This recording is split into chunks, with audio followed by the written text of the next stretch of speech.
Bienvenidos. La pregunta de hoy es: abogados, ¿cuál es la cosa más tonta que ha hecho tu cliente para arruinar un caso? Respuesta 1. No soy abogado, trabajé en un bufete. Reclamación de compensación laboral. Un hombre se cae en el trabajo y afirma que se lesionó varias partes del cuerpo: hombro, rodillas, espalda. Le decimos que se mantenga alejado de las redes sociales. No hay problema, él no usa las redes sociales. En el juicio, le dice al juez que solía ser instructor de spinning, pero que desde el accidente ya no puede dar clases. Bueno, resulta que siguió dando estas clases después de su lesión. Esto se demostró con las horas de vigilancia que hizo la compañía de seguros, mostrándolo enseñando y montando vigorosamente en una clase de spinning. ¿Cómo supo la compañía de seguros que seguía siendo un instructor activo?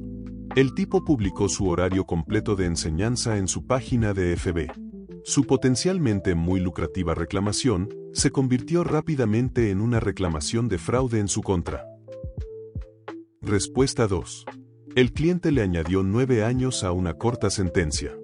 Le dieron como 1 o 2 años por estar involucrado en una carrera de coches en la que el otro tipo se estrelló y lesionó gravemente a otra persona.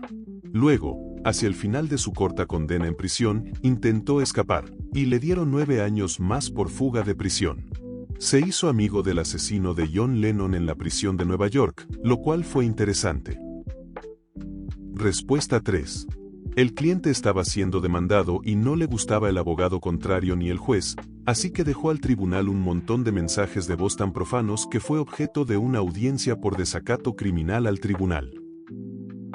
Respuesta 4. Estaba en una audiencia de custodia para un familiar. El nuevo novio de la madre le gritó al juez porque el abogado del padre desenterró su pasado criminal. La madre acababa de testificar que el nuevo novio era una persona maravillosa y que confiaba en él completamente. Y también que había pasado muchas noches con ella y el niño y que la cuidaba cuando ella trabajaba. No obtuvo la custodia. Respuesta 5. No es mi cliente, sino el cliente del abogado del peticionario. El hombre reclamó la compensación de trabajadores y nos tiró el fregadero de la cocina, es decir, básicamente enumeró poco más de la mitad de las partes de su cuerpo en la petición de reclamación diciendo que se había lesionado cada una. Era un completo imbécil y mi firma lo sabía. De todos modos, íbamos a juicio y el día anterior hicimos una búsqueda más en las redes sociales. Este absoluto idiota publicó un video de él ganando un concurso de breakdance que fue solo unos meses después del supuesto incidente laboral. Nunca vi una desestimación más rápida en mi vida. Respuesta 6. Estuve en un jurado donde el acusado se presentó en la corte el día 1 con el mismo atuendo que el sospechoso desconocido en el video del crimen. Solo pasaron unos segundos antes de que el juez llamara inmediatamente a un alto. Todos los abogados se fueron a la parte de atrás con el juez y salieron como 7 minutos después, anunciando que el acusado había aceptado el acuerdo de culpabilidad. ¡Increíble! Respuesta 7. No soy abogado, pero solía revisar reclamaciones de discapacidad, así que a menudo trabajaba con clientes que tenían abogados. Un hombre cuyo abogado le había instruido para que no hablara con nosotros directamente, una recomendación muy inteligente y básica, me llamó para despotricar, con rabia, de que su abogado estaba equivocado. Él podía comprar comestibles y cortar el césped y hacer todo tipo de tareas domésticas perfectamente, gracias. Ahora, yo había visto los registros médicos de este hombre. No hay forma de que hiciera todo esto sin dificultad. Así que indagué un poco más. Podía comprar comestibles, siempre y cuando usara un scooter de movilidad y su esposa llevara las cosas a la casa.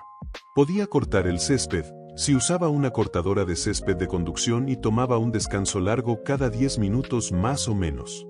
Podía hacer tareas domésticas, que se limitaban a limpiar los mostradores y doblar, pero no llevar la ropa. Llamé a su abogado y le di una breve actualización tan pronto como él y yo colgamos. Aprobé su reclamación, pero ese hombre tiene mucha suerte de haber encontrado a alguien que estaba dispuesto a dedicar 15 minutos extra con él. Respuesta 8. No soy abogado, pero un cliente nuestro me desconcierta hasta el día de hoy. Tenía varios casos, incluyendo agresión agravada y posesión de drogas. A insistencia de la familia del tipo, movimos cielo y tierra para conseguirle una fianza, para que pudiera salir de la cárcel y vivir con dicha familia hasta que terminara el caso. Todo el proceso duró semanas. Menos de un día después de salir, lo atraparon robando 16 pesos en baterías de tarjeta. Fianza revocada. Para ser justos, la línea entre la estupidez y la compulsión se difumina con este. Editado. Para cualquiera que tenga curiosidad, inmediatamente le ordenamos una evaluación psiquiátrica. Se le encontró competente, pero también confirmó que tenía problemas de salud mental. El cargo de agresión agravada terminó siendo retirado y se declaró culpable por el tiempo que ya había cumplido. Respuesta 9. Tengo dos historias que me vienen a la mente. Una, un colega mío, representaba a un pirómano hace muchos años que supuestamente había provocado un incendio bastante grande que quemó algunas tierras públicas. Debido al costo del daño, fue un delito grave. Durante el caso principal del Estado, comenzó a tocarse. Tuvo que declararse un receso. Curiosamente, eso le ayudó en la fase de castigo, ya que claramente había un componente mental allí, pero aún así, gran off, y no sé si lo que se había mostrado hasta ese momento habría conseguido una culpabilidad. La segunda fue una de las mías, de nuevo, hace muchos años. Le había conseguido a un tipo un trato bastante bueno por un cargo de robo grave. Antes de que se registrara, terminó siendo recogido por la oficina del sheriff por violar las condiciones de la fianza. ¿Cómo lo violó? El sheriff alegó que usó la información bancaria de la oficina del sheriff para pasar cheques falsos. Esto significaba que en el nuevo cargo, la oficina del sheriff era la víctima. No hace falta decir que el trato se desvaneció. Respuesta 10. El abogado de mi esposa prohíbe a todos sus clientes usar las redes sociales después de perder un gran caso. Una demanda por muerte injusta donde la esposa de un hombre fue asesinada. Dinero fácil. Estaban a punto de llegar a un acuerdo hasta que la otra parte encontró sus fotos en línea de un club una semana después de que su esposa muriera recibiendo un baile en el regazo con una camiseta que decía "Me encantan las MILFs". Aparentemente, no pensaron que tuviera mucho dolor y sufrimiento. Respuesta 11. No soy abogado, pero estaba en una sala de audiencias viendo cómo se desarrollaban las injunciones, órdenes de restricción. En un caso, la mujer estaba allí, pero el hombre estaba en prisión, así que estaba llamando. Después de decidir un acuerdo, el hombre preguntó si podía hacer una declaración. Al final de su declaración, dijo "y dile a la mujer que se vaya a la mierda". Le dieron 6 meses adicionales de prisión. El hombre pidió hacer otra declaración después de recibir una reprimenda del juez. Y lo hizo de nuevo, le dijo que se fuera a la mierda. Y recibió otros 6 meses. Imagínate perder un año de tu vida porque no pudiste callarte durante 5 minutos. Respuesta 12. Los peores son los que creen que son más inteligentes de lo que son. Cuando llega el momento de las declaraciones generales de cómo nunca permitiría la discriminación en mi oficina y cómo estoy 100% seguro de que nunca dije eso, son una excelente manera de destruir tu propia credibilidad, prepararte para ser destripado por el abogado contrario y, en última instancia, convertir un caso de mierda de valor molesto en algo que vale 6 cifras. Moral de la historia: si vas a ignorar todo el día de preparación para la declaración que hice contigo solo para proteger tu propio ego frágil en el registro, al menos hazme la cortesía de decirme que me vaya a la mierda antes de tiempo. Respuesta 13. No soy abogado, escuché esta historia de un tipo con el que solía trabajar. Su cuñado se lesionó en el trabajo y estaba demandando por una suma considerable. El caso estaba prácticamente abierto y cerrado. Todas las pruebas estaban a favor del cuñado. Hasta que el cuñado empezó a hablar. Le pidieron que les contara sobre el día del accidente. El cuñado empezó bien hasta que llegó al punto en que se acercó a la pieza de equipo que lo lesionó. Les dijo a todos que había una nota en ella que decía que estaba fuera de servicio. El cuñado luego dijo que había tirado la nota y había puesto en marcha el equipo defectuoso porque tenía un trabajo que hacer. Esa victoria fácil se descartó más rápido que ese letrero de fuera de servicio. Respuesta 14. Tuve un caso de violencia doméstica. Durante meses fuimos a audiencias preparatorias y a recopilar pruebas, y obtuvimos órdenes de restricción. Para cuando el juicio finalmente se estaba llevando a cabo, en la misma mañana de la audiencia, la persona que representaba me hizo saber que se había ido de vacaciones con el acusado por un par de semanas, y que lo había pasado de maravilla. En ese momento, el abogado contrario se acercó a mí y me dijo que tenía muchas pruebas de que ambas partes lo estaban pasando muy bien juntas. Esto, por supuesto, no significa que el abuso no haya ocurrido en el pasado, pero realmente socavó nuestro caso, donde teníamos poca evidencia más que algunos testimonios. En ese momento tuve que explicarle que, incluso más allá de las estrictas reglas legales, el juez podría cambiar de opinión una vez que viera que la demandante estaba de fiesta con el acusado, para quien se había solicitado una orden de restricción. Llegamos a un acuerdo y evitamos el juicio. Respuesta 15. Estaba defendiendo a un cliente que fue acusado de infracción de marca registrada. Pensó que sabía más que el abogado de propiedad intelectual asignado a su caso, yo, y, por lo tanto, fue al sitio web de su empresa para defenderse, básicamente confesando lo que hizo y alegando que no era ilegal y que el propietario de la marca registrada era un bebé despierto que necesitaba aprender la ley o volver a la cocina y hacerle un sándwich a su marido. Ojalá pudiera decir que estaba bromeando. Estaba a un correo electrónico de negociar un acuerdo que habría permitido el uso continuo de la marca de los demandantes con restricciones limitadas y una tarifa muy nominal. Para decir poco, ella vio su sitio web, nos dijo que nos fuéramos a la mierda y lo llevó ante un juez. Mi cliente perdió, en grande. Su falta de autocontrol le costó miles de dólares. Respuesta 16. Una vez estuve en la corte luchando contra una multa de tráfico y el abogado de un tipo estaba declarando no culpable a un cargo que recibió por tener un arma de fuego en libertad condicional. Parecía que iba a obtener más libertad condicional y que se acabaría con eso. Luego el juez dice, tiene algo que decir antes de seguir adelante, y el tipo dice, no sabía que tener un arma fuera contra las reglas. Y tenía un arma, así que supongo que eso me hace culpable. Sonrió como si acabara de darle una lección al hombre. La expresión del abogado y del juez era de tanta decepción. Respuesta 17. Soy abogado de defensa criminal. Cliente arrestado por manejar bajo sustancias. El cliente vivía en un pueblo pequeño. Él y su esposa conducían al único bar del pueblo, bebían y luego caminaban a su casa flotante después de una noche en el bar, un cuarto de milla de distancia. Él y su esposa conocen a todos en el bar, otra clienta que conocen se emborracha, la dueña del bar dice que no puede quedarse, el cliente y su esposa la acompañan a su auto para que se quede allí hasta que llegue su transporte. El cliente la mete en el asiento trasero de la camioneta. El cliente está borracho, se le caen las llaves al ir al asiento delantero, abre la puerta delantera ahora desbloqueada, enciende las luces del auto para ver, él caminó alrededor del frente desde el asiento trasero, los policías están esperando para ver si la gente sale del bar borracha, ve las luces, dice que lo vio conduciendo. Inmediatamente se acerca y arresta al cliente.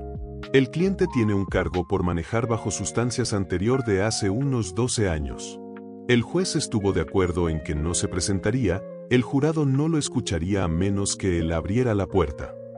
No se puede ganar el caso a menos que el tipo testifique. Lo preparo, sigo preparándolo, pero le digo que bajo ninguna circunstancia puede decir que nunca conduciría ebrio, que nunca haría algo así. Básicamente, cualquier cosa sobre el pasado igual a no. El interrogatorio directo va bien, le hice una última pregunta hermosa, fácil, donde podía explicar la noche, explicar por qué estaba molesto por haber sido arrestado, porque no estaba conduciendo y estaba haciendo todo bien. Nunca haría algo así. La puerta abierta, el juez permite que la fiscalía presente en refutación al manejar bajo sustancias más antiguo. El jurado tardó unos 25 minutos en declararlo culpable. Y esa es una de las 100 historias. La vida nunca es aburrida en el mundo de la defensa criminal. Respuesta 18. Uno de mis abogados bailiff, hubo 3 en un momento dado, fue descrito como incompetente y por no brindar asesoramiento adecuado por su antiguo cliente en el corredor de la muerte, por no obtener un veredicto de inocencia. El problema era que el cliente, ya ejecutado, fue a su bar local inmediatamente después de cometer el asesinato en una tienda de comestibles local a plena luz del día, y procedió a presumir durante horas cómo había matado a la víctima, con detalles muy específicos. Además, hubo más de una docena de testigos presenciales. Respuesta 19. No soy abogado, pero formé parte del jurado en un juicio por asesinato con 3 acusados. Asistimos a semanas de testimonios, y por la gran cantidad de pruebas directas que presentó el Estado, fue extraordinariamente obvio desde el principio que el acusado 1 había cometido el crimen. El acusado 2, hermano de D1, y el acusado 3, novia de D1, eran mucho menos evidentes y el Estado nos pedía que consideráramos pruebas circunstanciales que nos dejaban a la mayoría con la sensación de que teníamos que dar algunos saltos para llegar a la conclusión que querían que llegáramos. Eso fue hasta que la acusada 3 decidió subir al estrado. El abogado de la acusada 3 hizo un muy buen trabajo al presentarla como víctima de abuso. Su abogado nos hizo sentir pena por esta pobre mujer, poco inteligente, que había sido preparada desde los 16 años por un hombre 20 años mayor que ella. Según la narrativa del abogado, D3 era básicamente la esclava de D1. Él controlaba lo que ella vestía, lo que hacía e incluso con quien hablaba. Incluso la obligó a hacerse un tatuaje que decía propiedad de, nombre de D1. Vimos mensajes de texto sobre D1 matando al cachorro de D3 porque D3 lo había enfadado por algo pequeño.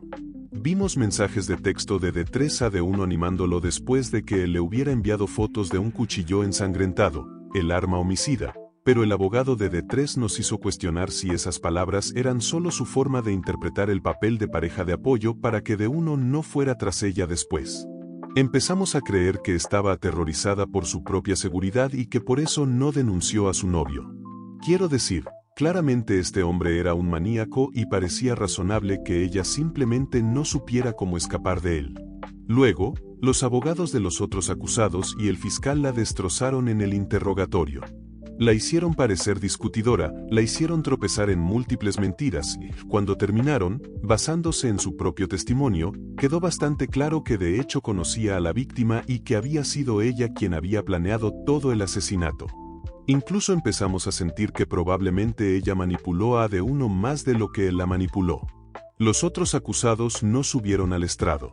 Cuando fuimos a deliberar, todos discutimos lo mala idea que fue para ella testificar. Habíamos decidido que el acusado 1 era culpable de todos los cargos en los primeros 5 minutos. La acusada 3 fue casi tan rápida. Decidimos que, aunque no había cometido físicamente el asesinato, había conspirado y era igual de culpable. Cualquiera que fuera el cargo formal. El acusado 2 fue el que más tiempo nos llevó. Todos sentíamos con bastante fuerza que estaba involucrado de alguna manera, pero que el fiscal no había cumplido con su carga de la prueba más allá de toda duda razonable. Así que tuvimos que devolver un veredicto de no culpable en todos los cargos. Edición para aclaración, D1 y D3 fueron declarados culpables de múltiples cargos. D2 fue declarado no culpable. Respuesta 20. Yo era estudiante de tercer año en la clínica de Derecho Familiar de la escuela. Tuvimos uno de esos casos de custodia que simplemente no moría. El marido se volvió a casar, y la madrastra no quería que la madre biológica existiera en su feliz familia y arrastró a esta madre a la corte por las cosas más pequeñas para intentar obtener la custodia total en lugar del 50-50 de su hijo espiritual. Estábamos en la corte cada 2 meses solo por este caso. El tribunal nunca cedió en la custodia. Finalmente, la madrastra decidió que nosotros, los niños entrometidos, éramos lo único que la separaba de su hijo espiritual. La madrastra llamó a la Facultad de Derecho y presentó una queja contra mi equipo acusándonos de hacer cosas realmente horribles al niño y de amenazarlo. Luego exigieron que nos expulsaran o que la universidad sería demandada. Presentamos una audiencia de emergencia y le contamos todo al juez, solicitamos sanciones y argumentamos acoso. El juez encontró a la pareja en desacato por amenazarnos para influir en el caso. El juez luego dijo que cuestionaba su capacidad para co-criar y actuar en el mejor interés del niño de manera efectiva. La madre recibió la custodia principal, y ellos obtuvieron cada fin de semana y algunas vacaciones. El juez también decidió que, dada la historia de la pareja, estaban acosando a la madre usando la corte y les prohibió presentar más demandas de custodia. Más tarde descubrimos que la pareja también presentó una queja ante el colegio de abogados contra nuestro profesor. Eso fue investigado y se encontró sin mérito. Respuesta 21. Uno de los primeros, y únicos, casos de divorcio que tomé como abogado independiente fue el de un hombre que dijo que su esposa se había escapado de regreso a Nepal y lo había abandonado a él y a su hija de 7 años en Estados Unidos. Dijo que no tenía forma de ponerse en contacto con ella o encontrarla y que probablemente estaba con un nuevo amante. Así que hicimos la notificación por publicación, presentamos todo en el tribunal y el caso siguió adelante sin oposición, hasta que la esposa apareció, contrató a su propio abogado y demostró que su marido sabía dónde estaba todo el tiempo. Él me admite por correo electrónico que puede haber sido un poco engañoso conmigo. Le dije que si estaba dispuesto a ser completamente sincero conmigo de ahora en adelante, podríamos trabajar con el abogado de la esposa para llegar a un acuerdo, pero que tendría que pagarme más porque ahora es un divorcio contencioso y su pequeña retención para un divorcio sin oposición se ha agotado. No hizo ninguna de estas cosas. No tenía ninguna fe en que no siguiera mintiendo, me dio más razones para ver que seguía mintiéndome, así que después de decirle que ya no podía representarlo, solicité la retirada de la representación, una retirada obligatoria basada en el fraude al tribunal. Me presenté en el tribunal para la audiencia de la moción y él se levanta y dice que se opone y que no quiere que me retire. Dijo que solo estoy tratando de irme por el dinero y luego intenta entregar toda la comunicación que hemos tenido al tribunal. Imprimió todos nuestros correos electrónicos. El abogado de la esposa me mira y, mientras el cliente intenta entregarlos, le informa que también podrán ver todo, así que tal vez no sea una buena idea. El abogado de la esposa fue realmente genial. El juez está atónito. Le digo que es una retirada obligatoria y que si doy información adicional, estoy perjudicando a mi futuro ex cliente. El juez intentó brevemente explicarle al cliente lo que eso significaba y permitió mi moción. Se calló y me fui. Hasta aquí el video de hoy. Espero que te haya gustado. Si es así, compártelo con tus amigos, eso nos ayudaría a crecer. Deja tu like y suscríbete, activa la campanita para que YouTube te avise cada que se publique un nuevo video. Hasta la próxima.